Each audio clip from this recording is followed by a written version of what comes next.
Hello, maths मोजे में आपका बहुत बहुत स्वागत है। तो आज हम पॉलिनॉमियल का एक क्वेश्चन करेंगे। क्वेश्चन क्या है, if a and b are roots of the equation x square plus a x plus b equals to zero then find a plus b. हमें ए प्लस बी की वैल्यू फाइंड करनी है। तो यहाँ पर हम दो रूट्स हमें दे रखे हैं, ए एंड बी, और एक इक्वेशन दे रखा है। तो हम यहाँ पे sum of zero and product of zero वाली कंडीशन यूज़ करेंगे। सम ऑफ ज़ीरो तो ए प्लस बी का सम करेंगे। ए प्लस बी इक्वल्स टू क्या होगा, सम ऑफ ज़ीरो इक्वल्स टू क्या होता है, minus coefficient of x. Coefficient of x कितना है, ए, और अपॉन में क्या होता है, कॉफिशिएंट ऑफ एक्स स्क्वायर। तो कॉफिशिएंट ऑफ एक्स स्क्वायर कितना है इस इक्वेशन में, 1।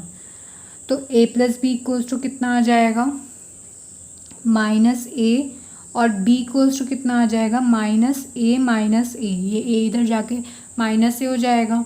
तो b इक्वल्स टू कितना आ जाएगा, -2a। तो ये हमें एक कंडीशन मिल गई है। नेक्स्ट अब क्या होगा, प्रोडक्ट ऑफ ज़ीरो।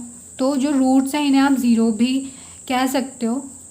तो a और b का प्रोडक्ट इक्वल्स टू क्या होगा, constant term upon coefficient of x square. तो कांस्टेंट टर्म कितना है यहाँ पे, b।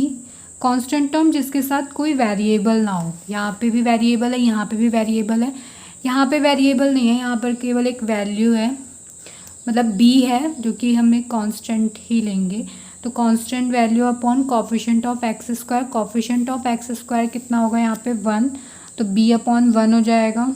तो a b equals to b. यहाँ से हम ये कर सकते हैं, a b minus b equals to zero. यहाँ से आप b कॉमन लो, ये हो जाएगा a minus 1 equals to zero. अब b तो ज़ीरो के इक्वल होगा नहीं, ठीक है, क्योंकि ये कांस्टेंट वैल्यू है। तो ये ज़ीरो से कुछ अलग ही होगा, 1 2 3 4 या जो भी। तो हम इस ब्रैकेट को a माइनस 1 को ज़ीरो के इक्वल रखेंगे। तो a इक्वल्स टू क्या आ जाएगा, 1। तो a की वैल्यू 1 आई। अब ये a की वैल्यू को हम यहाँ पे रखेंगे। तो b इक्वल्स टू कितना आएगा, b इक्वल्स टू आएगा -2 आ जाएगा। और हमें क्या फाइंड करना था, हमें a प्लस बी की वैल्यू फाइंड करनी थी। तो a की वैल्यू 1, b की वैल्यू -2, तो कितना आ जाएगा, -1।